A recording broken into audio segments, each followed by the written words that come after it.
Hello friends, हमारे YouTube channel के सभी दर्शकों को मेरा यानी डॉक्टर रघुवीर सिंह मौर्य का नमस्कार। दोस्तों, मैं आपके लिए लेकर आया हूँ विद्या संबल योजना के तहत असिस्टेंट प्रोफेसर से जुड़ी हुई ये वैकेंसी की लेटेस्ट अपडेट। अगर आप चैनल पर नए हैं तो हमारे चैनल को सब्सक्राइब जरूर कीजिए। इस वीडियो में मैं आपको पूरी विस्तार के साथ में बताऊँगा, पूरी डिटेल से बताऊंगा किस प्रकार से आपको आवेदन करना है, क्या क्या डॉक्यूमेंट्स चाहिए, किस प्रकार से कौन योग्य है इसके लिए अप्लाई करने के लिए। तो पूरा वीडियो देखिएगा। चलिए वीडियो की शुरुआत करते हैं।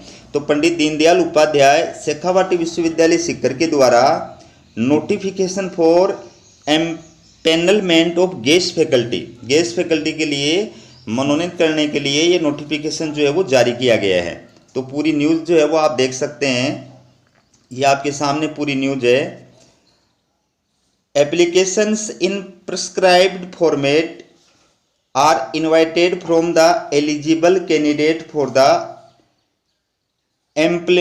Empanelment of guest faculty under Vidya Sambal Yojana in various teaching department of the university for the academic session 2023-24। University के द्वारा ये जो नया सेशन है 2023-24, इसके अंतर्गत विद्या संबल योजना के तहत गेस्ट फैकल्टी के रूप में मनोनयन करने के लिए योग्य अभ्यर्थियों से आवेदन पत्र जो है वो आमंत्रित किए गए हैं। The last date for submission of the application form in hard copy in the university office along with all the attachment in 10/7/2023। Applicant may visit the university website time to time for further information एवं other terms and condition. तो पूरे documents जो है उसके साथ application form जो है university के अंदर जमा कराने की जो लास्ट डेट है वो है 10 जुलाई तक आप निर्धारित प्रारूप में अपना जो आवेदन फॉर्म है उसके साथ जो भी डॉक्यूमेंट्स हैं, शैक्षणिक डॉक्यूमेंट्स, पर शैक्षणिक डॉक्यूमेंट्स, वो अटैचमेंट करके और यूनिवर्सिटी के अंदर आपको जमा कराना है। ठीक है, तो चैनल को सब्सक्राइब करके रखो ताकि इससे रिलेटेड जो भी अपडेट है वो आपके पास में समय पे आ सके। इसके बाद में आप देख सकते हैं कि किन किन सब्जेक्ट्स के अंदर विद्या संबल योजना के तहत नए सेशन 2023-24 में और ये असिस्टेंट प्रोफेसर गेस्ट फैकल्टी के लिए आवेदन पत्र आमंत्रित किए गए हैं। तो ये आपके सामने पूरी जो है लिस्ट है, ये आप देख सकते हैं। ये डिपार्टमेंट है और इधर जो है असिस्टेंट प्रोफेसर की पोस्ट है, इधर एसोसिएट प्रोफेसर की पोस्ट है, ये टोटल पोस्ट है। ठीक है, गेस्ट फैकल्टी के रूप में ये आमंत्रित किया गया है। तो कॉमर्स जो डिपार्टमेंट है उसमें एबीएसटी के लिए असिस्टेंट प्रोफेसर की 2 पोस्ट है, एसोसिएट प्रोफेसर की 1 पोस्ट है, टोटल 3 पोस्ट है। ईएफएम सब्जेक्ट जो है इसके लिए असिस्टेंट प्रोफेसर की 2 पोस्ट है और एसोसिएट प्रोफेसर की 1 पोस्ट है और टोटल 3 पोस्ट है। बीएडएम में असिस्टेंट प्रोफेसर की 2 पोस्ट है, एसोसिएट प्रोफेसर की 1 पोस्ट है और टोटल 3 पोस्ट है। ये लीगल स्टडीज लॉ, ठीक है, इसमें असिस्टेंट प्रोफेसर की 2 पोस्ट है, एसोसिएट प्रोफेसर की 1 पोस्ट है और टोटल 3 पोस्ट है। मैथमेटिक्स, इसमें असिस्टेंट प्रोफेसर की 2 पोस्ट है, एसोसिएट प्रोफेसर की 1 पोस्ट है, टोटल 3 पोस्ट है। ज्योग्राफी की असिस्टेंट प्रोफेसर की 2 पोस्ट है, एसोसिएट प्रोफेसर की 1 पोस्ट है, टोटल 3 पोस्ट है। इसी प्रकार से आप देख सकते हैं बाकी जो सब्जेक्ट है, जैसे इंग्लिश है तो इंग्लिश की असिस्टेंट प्रोफेसर की 2 है, एसोसिएट प्रोफेसर की 1 है, टोटल 3 पोस्ट है। योगा की असिस्टेंट प्रोफेसर की 2 पोस्ट है, एसोसिएट प्रोफेसर की है नहीं, तो टोटल 2 पोस्ट है। ये सोशल वर्क एंड ऑडिट, ये जो है इसके अंदर असिस्टेंट प्रोफेसर की 2 पोस्ट है, इस प्रकार से टोटल 2 पोस्ट है। जीनियोलॉजी, ये जो सब्जेक्ट है इसके अंदर प्लस कल्चर टूरिज्म, इसके अंदर टोटल 2 पोस्ट हैं। ठीक है, तो ये तो अलग अलग सब्जेक्ट के अंदर जो पोस्ट हैं वो हैं। इसके बाद में आप जनरल इंस्ट्रक्शन देख सकते हैं। ये जनरल इंस्ट्रक्शन आपके लिए मैं थोड़ा इनको बता देता हूँ आपको।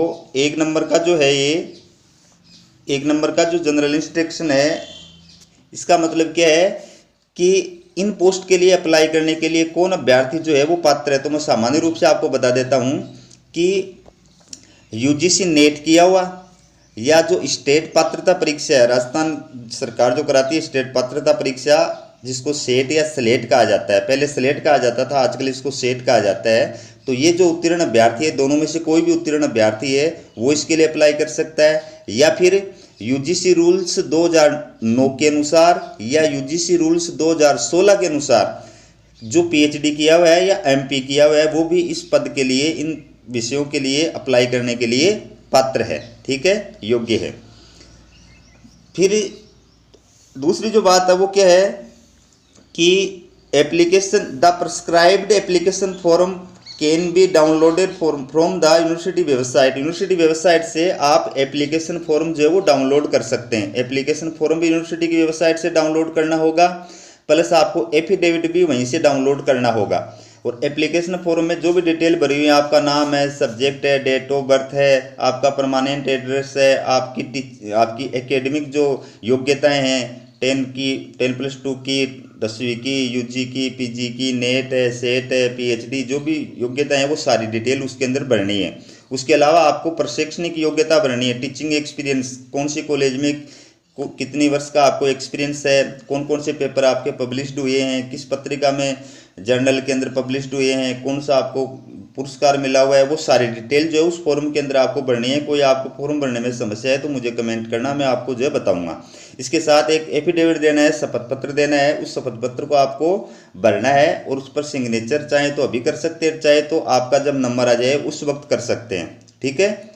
इसके बाद तीसरा पॉइंट जो है, the applicants are required to submit filled application form along with required relevant self-attested document to the registrar Pandit Deendayal Upadhyay Shekhawati Vishwavidyalaya Sikar on or before the last date in 10/7/2023, यानी 10 जुलाई 2023 से तक आप अपने जो फॉर्म है उसके साथ डॉक्यूमेंट्स जो हैं वो सेल्फ अटेस्टेड करके और आपको यूनिवर्सिटी के अंदर जमा कराने हैं, ठीक है, रजिस्ट्रार के पास में जमा कराने हैं, ठीक है।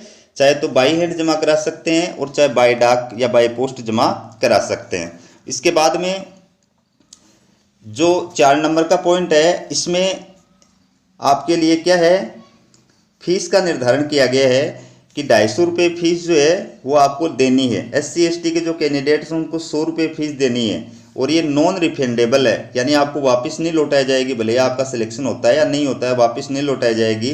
और ये फीस किस थ्रू देनी है आपको, ये अकाउंट पे या चेक या डीडी के जरिए आपको देनी है, या अकाउंट पे चेक के जरिए या डीडी के जरिए। किसके नाम से बनेगा डीडी या चेक, ये बनेगा रजिस्ट्रार पंडित दीनदयाल उपाध्याय शेखावाटी यूनिवर्सिटी सीकर के नाम से आपको बनवाना है और वो उससे फॉर्म के साथ में आपको लगाना है, सबसे ऊपर उसी को लगाना है, ठीक है, सबसे ऊपर फॉर्म के ऊपर उसी को लगाना है। उसके बाद में फॉर्म में जिस सीरियल नंबर से आपने वो डॉक्यूमेंट्स भरे हैं ना, जो जो डिटेल भरी है, उस डिटेल का जो प्रमाण पत्र है उसकी फोटोकॉपी सेल्फ अटेस्टेड करके उसी सीरियल नंबर से पीछे डॉक्यूमेंट जो है आपको सारे डॉक्यूमेंट्स लगाने हैं, ठीक है। लास्ट में आपको शपथ पत्र उसके साथ में लगाना है। 5 नंबर का जो है, इसका मतलब क्या है ये मैं आपको बता देता हूँ। इसका मतलब ये है कि एक स्क्रूटनी कमेटी है यूनिवर्सिटी की, वो स्क्रूटनी कमेटी जो है वो पात्र अभ्यर्थियों को शॉर्ट लिस्ट करेगी, ठीक है, ये इसका मतलब है। बाकी डिटेल आप इसमें चाहो तो पढ़ सकते हो। 6 नंबर का जो पॉइंट है, इसका मतलब क्या है, इसका मतलब ये है कि यूजीसी रूल्स और गाइडलाइन के अनुसार क्या किया जाएगा, एकेडमिक रिकॉर्ड और रिसर्च परफॉर्मेंस के अनुसार स्क्रूटनी कमेटी द्वारा अभ्यर्थी का स्कोर कार्ड बनाया जाएगा, ठीक है, अभ्यर्थी का स्कोर कार्ड बनाया जाएगा स्क्रूटनी कमेटी के द्वारा। और किस बेस पर, एकेडमिक रिकॉर्ड के बेस पर और रिसर्च परफॉर्मेंस के बेस पर, जो मैं आपको आगे बताऊंगा, ठीक है। इसके बाद में जो 7 नंबर का पॉइंट है, जो महत्वपूर्ण बिंदु है वही मैं आपको बता रहा हूँ। 7 नंबर के पॉइंट का मतलब क्या है कि यूनिवर्सिटी की वेबसाइट पर फाइनल मेरिट लिस्ट जारी की जाएगी जब स्क्रूटनी कमेटी के द्वारा और पात्र अभ्यर्थियों का सिलेक्शन कर लिया जाएगा, चयन कर लिया जाएगा। उसके बाद उनकी जो लिस्ट है वो यूनिवर्सिटी की वेबसाइट पर जारी कर दी जाएगी, ठीक है। इसके बाद में 8 नंबर का जो बिंदु है, इसका मतलब क्या है, इसका मतलब ये है कि शॉर्ट लिस्टेड जो अभ्यर्थी हैं उनको काउंसलिंग कम डॉक्यूमेंट वेरिफिकेशन के लिए बुलाया जाएगा, ठीक है। और अभ्यर्थी जब उनको काउंसलिंग कम डॉक्यूमेंट्स वेरिफिकेशन के लिए यूनिवर्सिटी के द्वारा बुलाया जाएगा, उस वक्त उनको क्या करना है, अपने ओरिजिनल डॉक्यूमेंट्स प्लस एक्सपीरियंस के जो सर्टिफिकेट है वो, प्लस एक अपनी ओरिजिनल आईडी, प्लस आपके जो रिसर्च पेपर है वो, प्लस आपके जो आर्टिकल हैं वो, प्लस आपका अगर आपकी कोई बुक पब्लिश्ड हुई है तो वो ये सब चीज़ें आपको लेकर के और यूनिवर्सिटी के अंदर डॉक्यूमेंट्स वेरिफिकेशन के दौरान उपस्थित होना है। ठीक है। इसके बाद में ये 9 का पॉइंट है, इसमें है कि अभ्यर्थी की उम्र जो है वो मैक्सिमम क्या है 65 वर्ष। 65 वर्ष से उम्र जो है ज़्यादा नहीं होनी चाहिए। ठीक है। बाकी निर्देश आप पढ़ सकते हैं, मैं ज़्यादा जो महत्वपूर्ण चीज़ें हैं वो सिर्फ आपको बता रहा हूँ। ठीक है। और ये जो गेस्ट फैकल्टी के लिए आमंत्रित किया जा रहा है आपको, ये सिर्फ सेशन 2023-24 के लिए, उसके बाद में दोबारा से फॉर्म भरवाया जाएगा, दोबारा से बुलाया जाएगा। ठीक है।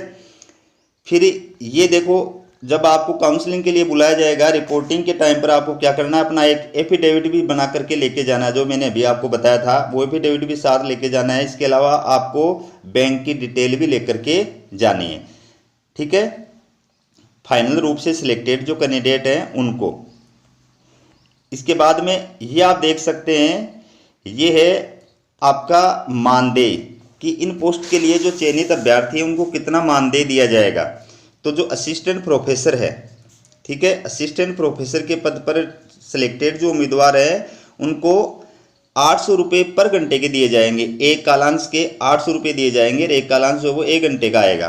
और मैक्सिमम आप एक महीने के 45,000 से ज़्यादा नहीं ले सकते। ठीक है। एक दिन का एक कालांश के 800 रुपये और मैक्सिमम एक महीने के आपको 45,000 से ज़्यादा नहीं मिलेंगे।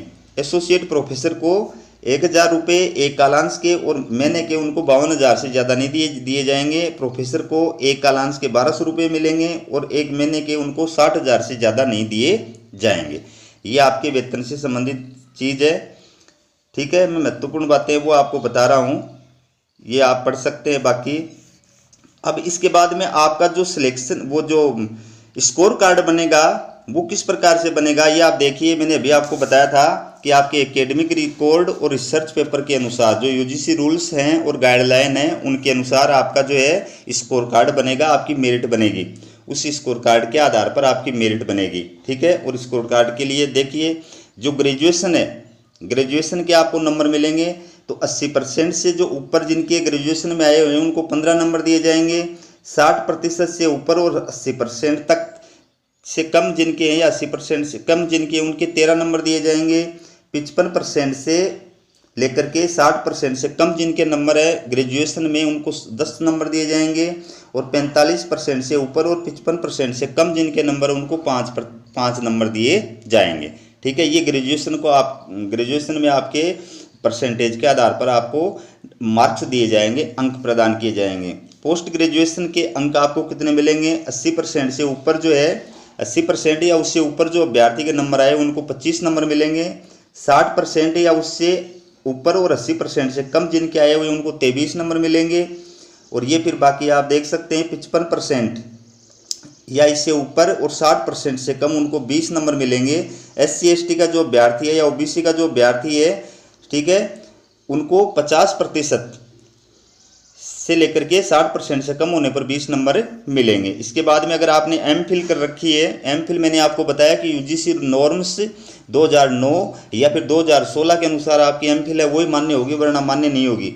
तो इसमें अगर आपके 60% या उससे ऊपर आए हुए हैं तो आपको 7 नंबर मिलेंगे। और 55% से ऊपर और 60% से कम आए हुए हैं तो 5 नंबर मिलेंगे।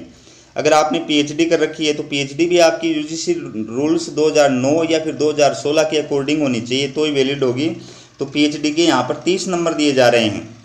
ठीक है। PhD किया हुआ अभ्यर्थी उसको 30 नंबर दिए जा रहे हैं। इसके बाद में नेट विथ JRF, अगर आपने नेट के साथ में JRF कर रखी है तो 7 नंबर मिलेंगे। अगर सिर्फ आपने UGC नेट कर रखी है तो 5 नंबर मिलेंगे। अगर आपने स्लेट या सेट कर रखी है तो 3 नंबर मिलेंगे। ये पेपर पब्लिश्ड जो है इसके 10 नंबर हैं। ठीक है। एक पेपर पब्लिश्ड के 2 मार्क्स दिए गए हैं इसमें, एक पेपर पब्लिश्ड के इसमें 2 मार्क्स दिए हैं।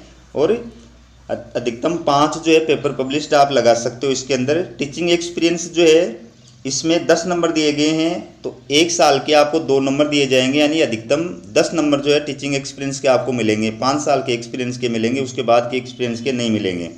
ये अवार्ड्स हैं तो इंटरनेशनल कोई अवार्ड्स आपको मिला है तो उसके 3 नंबर मिलेंगे। स्टेट लेवल का कोई अवार्ड्स मिला है तो उसके 2 नंबर मिलेंगे। और इन सब को मिला करके फिर आपका स्कोर कार्ड बनेगा और आपकी मेरिट बनेगी। टॉप मेरिट वाला जो अभ्यर्थी होगा ठीक है, उसको डॉक्यूमेंट्स वेरिफिकेशन के लिए बुलाया जाएगा। यूनिवर्सिटी का डिसीजन है, स्क्रूटनी कमेटी चाहे तो वो 3 अभ्यर्थियों को बुला सकती है, वो चाहे तो 1 अभ्यर्थी को भी बुला सकती है। ठीक है, इसके बाद में ये आप देख सकते हैं, ये कुछ और साथ में बताया है कि अगर आपने एमफिल और पीएचडी दोनों कर रखी है तो आपको ज़्यादा से ज़्यादा 30 नंबर दिए जाएंगे, उससे ज़्यादा नंबर नहीं दिए जाएंगे। जेआरएफ, नेट और सेट कर रखी है, तीनों आपने क्लियर कर रखी है तो आपको 7 नंबर से ज़्यादा नहीं दिए जाएंगे। और अवार्ड की कैटेगरी है तो उसमें 3 नंबर से ज़्यादा आपको नहीं दिए जाएंगे।